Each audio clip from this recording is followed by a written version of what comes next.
bandiraɓe sehlaɓe musidɓe tedduɓe heeɗiɓe daroɓe Aya Kondi TV moni kala salminama inde mum e yettode mum caggal yettude Allah ko julde rasulullahi sallllahu alayhi wa sallam. Hande noon en jetti jomiraɗo subahanahu wa taala dokkuɗen tigui ha mbawɗen arde ɗo tigui e ganduɗa e clinique Wat Sams Soleil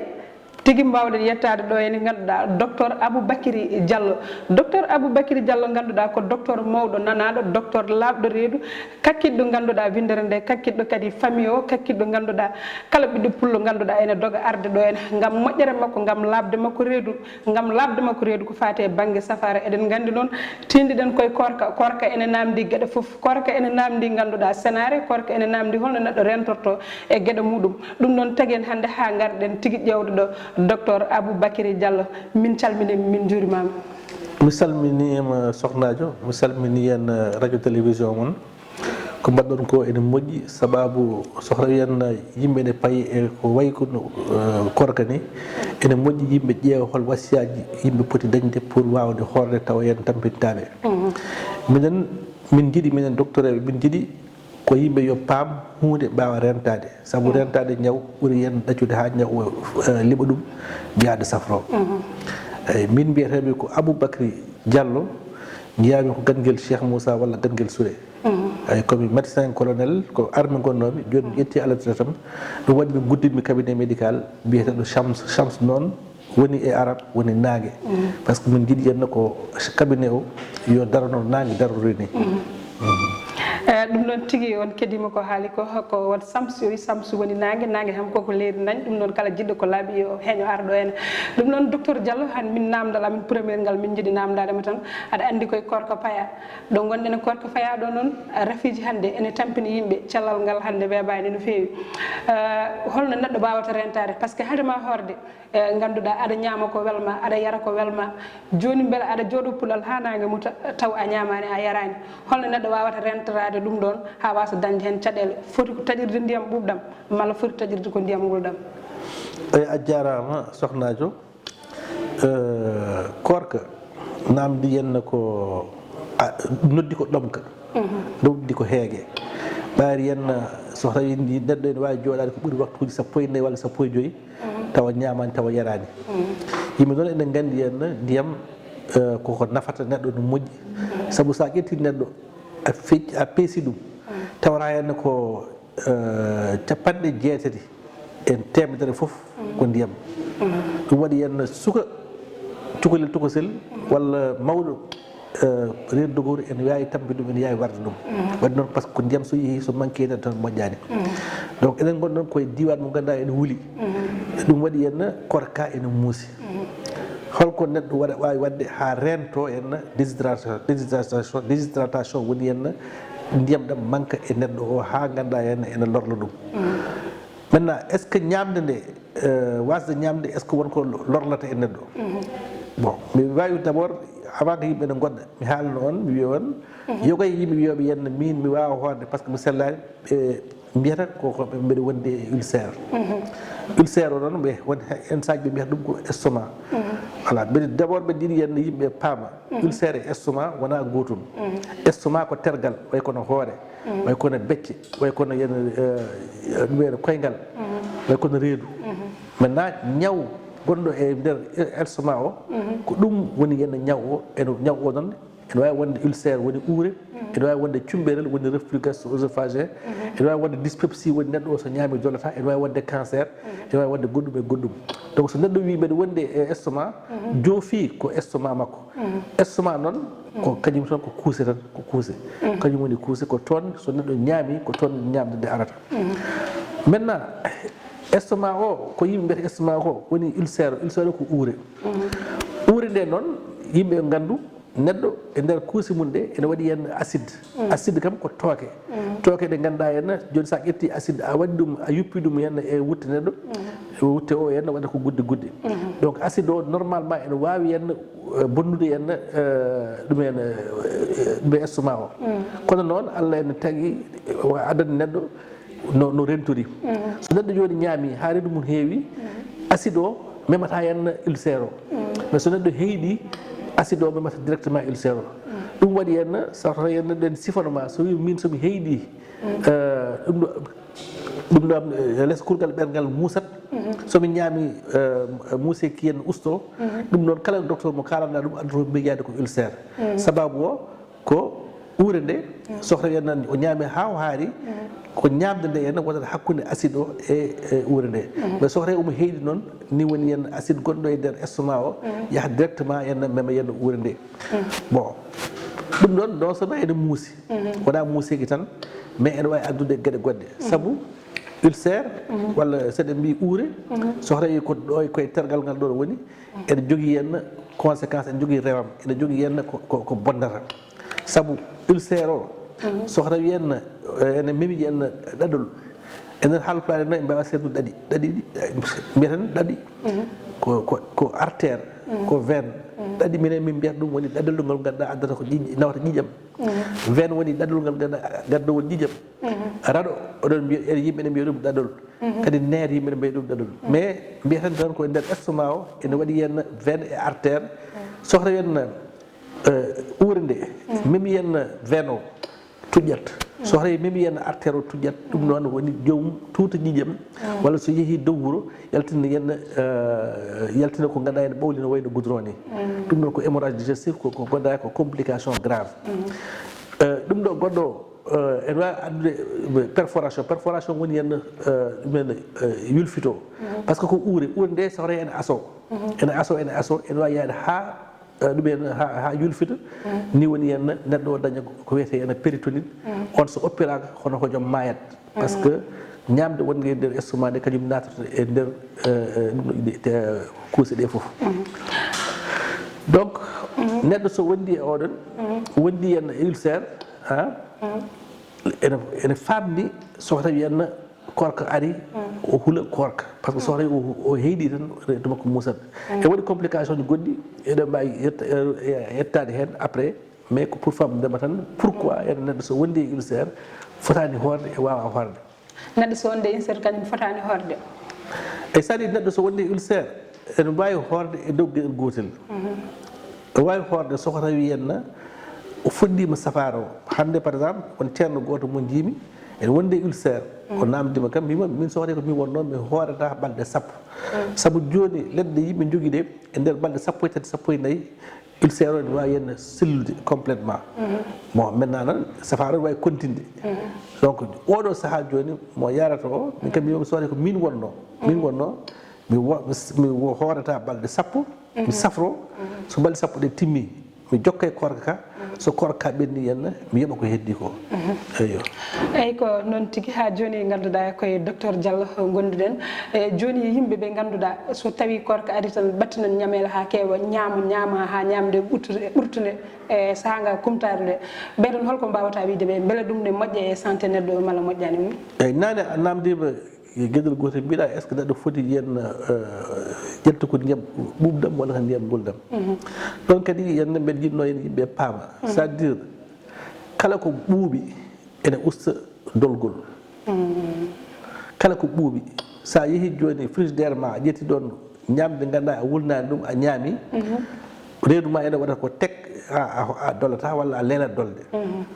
donc ɗum waɗi henna neɗɗo sohli henna yiiɗi ko jaam e hoore mum kala ko ñamata kala ko yarata yo yar walla yo ñaam ko ganduɗa henna ene wuuli seeɗa wiyaka ndiyam gulɗam pasɗam mais yo won quand même café walla ataya walla goɗɗum ganduɗa henna ene ɗumni se ɗum ɗon ene nafa no feewi ene ɓeyda henna addana jomum dolde maintenant pour ruttade e ko namdal ngal c'est à dire enen eɗen jogui sifa so neɗɗo no humto wiyata ko beɗen hasito mi watto mi hirto ɗum ɗon noon foof ɓe mbiɗi waɗ ɗum koye min waktuji ɗi waktuji tati ɗum ɗon noon wawata wonde ɗum ko goho ko tampere andantaɓe ko dépense uji kewɗi andantaɓe kadi henna ɓe dolata soɓe dolani kadi ɗum kadi ko ɗum kadi ene adda cumɓerel saabu yimɓeɓe babaɓe walla serraɓe kala korɗo hen ko woni hakkille mum foof sodat donc sa yeehi joni hande e supermarché ji ɗi jiyata ko yimɓe ne cooda henna ɗum henna no wiyete kadi fromage uji ene cooda henna beurre-uji ene cooda yen ko wayno hamburger en gueɗe ñammalɗe ɗo no ɓuuri hewde ene heewi diwline ene heewi ene graisse ɗum noon kadi moƴƴani e dolgol par ce que ene adda henne cumbirel donc yimɓe ɓuuri moƴƴude ko neɗɗo sohla ene humto kumtade ganduɗa ene hoyni muña hakke waktuji avant ko malero o hirto hirade nde ganduɗa henna wadde fayida beele kejjari ko wiyete kejjari ko kejjari ne moƴƴi e neɗɗo malla no moƴƴani kejjari ne moƴƴi mais ene waɗi yimɓe ganduɗa henna so kejjima en tampini ɗumen min par exemple mi wawa hejjade par ce que somi hejjima waktu oɗon somi ñaami henna tampinat kam mais oɗon mi wawa wasiyade yimɓe wawa wiide yimɓe woto woɗɓe kejjo mawɗo hejjade yo hejjo ene moƴƴi e neɗɗo par ce que waɗi noon neɗɗo waktu mo ñamata o sa fini ko nden ɓurta hewde activité donc oɗon saaha ɓadduma ene foti jogade henna des réserve ko ganduɗa henna fawru ndu ganduɗa henna e itta hen gueɗe ɗe ganduɗa henna saɗa huuta saɗa liggo walla saɗa tampende wonde ene jogui to ittata hen de l' énergie a faami donc hajjade nde ene moƴƴi ɗum kam ɗum ɓuuri moƴƴude sohla e joomum lornata ɗum beele joni kadi horde yaaha e nangue taw ganduɗa ko liggey nangue gonɗa aɗa ñalla hen toute la journée est ce que ne moƴƴe e korɗo malla moƴƴani e korka moƴƴani gorgolam goto wi meeɗi horde ko fuutanke omo horanno Fouta o yeehi henna Nouadhibou o hawi ɗon e korka 16 degré 18 degré o wi gande koye Allah wawa henna fondude baraji korɗo Nouadhibou e korɗo Ganguel ɗum noon ko haali ko firti ko nangue ngue moƴƴani e korka ay sa yeehi leyɗele arabeɓe joni kamɓe ko jamma o ɓe mbaɗata foof ñalawma o fof ɓe ɗagoto par ce que leyɗele mabɓe ɗe ɗe guuli no feewi guuleki moƴƴani e neɗɗo par ce que ko affaire moƴƴi ene moƴƴani mais koko ittata ƴiƴam koko ɓeydata koko ittata ndiyam gonɗam e neɗɗo o mi wima nden e fuɗɗode haala yewtere men nde mi wima neɗɗo ndiyam ene heewi mum ene waɗi toujours importance mo ganduɗa important donc so tawi neɗɗo yeehi woni koye nangue ene liggo warñede nde anani o alta o dañata tuutade o hay tarade o wawata tarade par ce que ndiyam ne manque e makko ɗum noon moƴƴani en donc arɓe ɓe kam ɗum kam ko feneyagal par ce que kamɓe kam sa yi hen min mi waɗi ɗanoto toute la journée ɓe ɗanoto bitiguaji fof hay batta marché ta jamma ɗon so tawi fusuro yoni tan ha ɓen donc voilà joni neɗɗo aɗa yiya ganduɗa ɓeɗo ɓe korata ha kihiɗe mais ɓe jarata ndiyam ha heewa soɓe jaari noon jiya wontanaɓe caɗele e banggue jargol he jomum ronka hay dullude beele so neɗɗo humtima ene foti yarde ndiyam ha heewa malla fotani foti tan ko yarde seeɗa eyyi ɗum kadi waɗi noon ko par ce que yimɓe ene ɗomde ha ɓurti c'est à dire min mi meeɗi wadde émission e radio ɗumen télévision Walfadjri kawmi ɗon ko ganduɗa e ceerno o weltaki hen par ce que mbimi henna ko woto peele sukaɓeɓe ɓe ganduɗa henna wonɓe e taliji en liggo mécanicien ji ɗi en liggo e nder ngueɗo nangue so tawi ɓe donki horde oɗon mbiyaɓe ɓe ko caysayagal walla ko ɗum ɗon mbimi min komi docteur gonmi koye bureau mo ganduɗa waɗi climatiseur mbeɗa wawi hoorde lebbi sappo e goho e nder mbimi an ceerno aɗa wawi hoorde lebbi sappo e goho par ce que ka jooɗiɗo aɗa ferli aɗa jooɗi yimɓe ne catima hay batta watta min hay batta mi watta so wona hen immade mbaɗi yaha mbaɗi waɗa ɗum ɗo donc mi wawa fundude hoorem eɓe ganduɗa liggoto koye taliji ɗi a faami ɓeɗon ko mayɓe ɓen ko mayɓe so neɗɗo jooɗima hen ha wi mi notti mi ronki taaƴi walla wi ene yooɓa oɗon woto yimɓe pela ɗum ɗum ko cellal mum namdi ɗum joni aɗa andi enen e meɗen so neɗɗo hoorani so tawi holko musata ɗum walla holko manque mum tan e yimɓe ɓe ne jogo hen pelode mbiya ayi kaari de ganduɗa ɓe ala ko hoorde taw noon rafi o ɓayde lalnanimo tan kanko mo andi holko musata e makko wasa hoorde hedde noon yimɓe ɓe ne jogo hen pelode ha jomum ganduɗa hoora dañoya hen caɗele holko mbiyata e ɓeɗon yimɓe ɓe ganduɗa ɓe cellani ɓe mbawani hoorde ɓe yimɓe ɓe ne poti felde ɓe malla potani felde ɓe min mbiyanmi d' abord mo sellani o ko hakkude makko e Allah hakkude makko e ɓandu makko sohla yo omo jogui ñaw mo ganduɗa henna moƴƴani min mi yiiɗa to rokkirde inde mais won neɗɗo mawɗo Sénégal mo ganduɗa henna e nder Sénégal maayi ko ulcére waɗi ɗum kay korka par ce que o yawno ubboya syndicaliste goɗɗo ene sanki e nder korka avant que mo immo toon ulcére makko o yulfiti waɗi perforation o adda omo opéré CTO o maayi est-ce que a faami ɗum ko on sohre o wanno wonde ulcére o juumi o fotano horde sohre o andano o ulcére kadi ɗum kandi o anda ɗum kam o wona felade mais pour wiide tan neɗɗo so wonde ñaw no goppemo hakkude makko e Allah faami par ce que wawa funtude Allah wawi funtude yimɓe sohre hay batte o wondani o wi o sellani ɗum no hakkude makko e Allah sohre kadi omo selli o sellani tigui tigui omo huula yimɓe ha omo hoora walla won goɗɗum so goɗɗum are makko ɗum kanko toñi hoore makko par ce que minen min ji yimɓe ganduɗa henna tampi ko wiyete ulcére ko min ko hande mi yi ulcére aji tati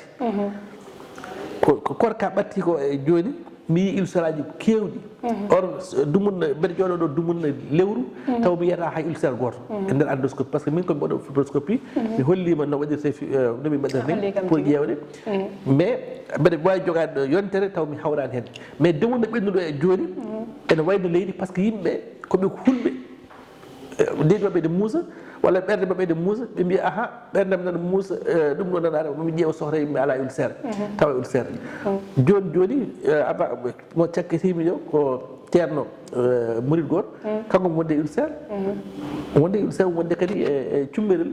anani mais ari ko adi kam namdaɗo foof o wi kam est ce que mbeɗa wawi horde mi wiyomi sohra ko min wonno mi hoorata hakke balɗe sappo a faami donc pour hollude tan ko yimɓeɓe kuuli ko yimɓeɓe mais yimɓe yoɓe kuul Allah oto ɓe kuul rendo ngo yimɓeɓe mbawi ko felde ɓeɓe ganduɗa jomum holko wondi donc neɗɗo so wi henna mi wawa horde goppinde ɗum e Allah eyyi docteur Diallo wona falade haalama oɗo saaha mo gonɗen hande ñaw biyeteɗo ulcére o ene wayno omo heewi ni yimɓeɓe mbiya kadi ɗum ɗo estomac beele estomac e ulcére ko gotum malla ko kañum ko inde nde ko wotere tan malla ko yimɓeɓe mbiyat noon tan eyyi aɗa andi mi jaabima hen seeɗa mataw mi tubnaki hen mbimi estomac wona ñaw estomac ko tergal estomac neɗɗo ne jogui estomac ene jogui hoore ene jogui koygal ene jogui ene junggo a faami enen haalpulaar en neɗɗo ne wiya mbeɗa wondi comme joom hoore ko joom hoore firtata ko mbeɗa wondi e hoore muusore a faami ɗum kadi hoore muusore nde gueɗe kewɗe mbawi addude ɗum estomac nde ko tergal woni kuuse kuuse ɗe noon ene wawi dañde uure woni ulcére ene wawi addude cumberel mi wima henna par ce que nder nder kuuse ɗe e waɗi acide o so tawi henna ngabbi fayi to goddol ngol ɗum woni henna cumberel andani ene wawi addude kadi cancer donc sa yiɓeɗe wonde estomac tan a joofima tergal ngal ñaw o ko toon woni mais a ƴewfaki hen ñaw o joofiɗa ko tergal ngal eyyi joni tigui ko docteur Diallo jadeten ha joni docteur Diallo en nani tigui ko haali ko foof ko ganduɗa ko gueɗe baɗɗe fayida kadi ko liggey makko mo liggoto mo ganduɗa yimɓeɓe foof ne gara ene daña hen jaam ene daña hen cellal yo Allah junnu ɗum ha juuta seydi Diallo min mbiya tan joni holko mbajotoɗa yimɓe e nder korka he mbaynorɗa ɗon yimɓe ha saaha goɗɗo kadi inchallah min garta ɗo eyyi min wasiyaji dokkanmi yimɓe yoɓe jar sohla henna ɓe kejjo yoɓe jar no feewi par ce que saaha o ene wuuli ɓowal ngal ne wuuli nangue ene wuuli ene addana neɗɗo henna warñede noon ko perte ndiyam par ce que neɗɗo ene sohli ndiyam sa warñi a perti ndiyam a faami kadi henna soɓe ñaama yoɓe kakkino woɓe goppu henna ñamele ɗe ganduɗa moƴƴani e men ɓe wasa duumade hen ko heewi graisse ko heewi lamdam ɗum moƴƴani e men sa yi henna nden Fouta minen nde min goni sukaɓe nde min gandano tension badiraɓe gandano diabète hande o sa naati e nder guure Fouta foof ɓurɗe wonde goɗɗude sa ari sa naati e nder galle foof ma yi hen joom tension sa naati e nder galle foof ma yi hen joom diabète waɗi noon ko ñamele ɗe no gurden ni ko ɗum woni wayli cansi kadi yimɓeɓe natti dillude neɗɗo jogotoɗo sakade jogotonoɗo dialo ene rema walla ene ayna ene una oɗon hay soko tawi ene ñaami ñamde hewde ɗum ɗo ɗum alna ɗum caɗele mais joni bandiraɓe men enen France ɓeynane Congo e nelde kalisaji fonctionnaire machine gunoji ne goodi demoji ne goodi ɗum waɗi joni ñabbuɗi ene mbayi leydi maintenant pour korka ka jinmi ko yimɓeɓe soɓe kumto yoɓe goppu yoɓe gustu henna fromage uji ɗi yoɓe gustu yenn graisse uji ɗi yoɓe gustu yenn kadi saucisson en ɗiɗon sa yeehi joni hande e supermarché mo garɗa fof tawata ko rang yimɓe ene daga yenn saucisson ene daga ɗum ɗo ene par ce que peut être ko ɗum ɓe tuuyete par ce que ɓe manque ɗum mais yoɓe ñaami yoɓe kakino hen par ce que so wona yen ɓe duumɓe hen ɓeydi ene addana ɓe ñaw goɗɗo e nder korka par ce que aɗa wawi horde addanma henn reflux gastro-œsophagé woni cummere voilà ko noon tigui Allah jarama a jarama Aboubacry Diallo gorko mo Ganguel Sék Moussa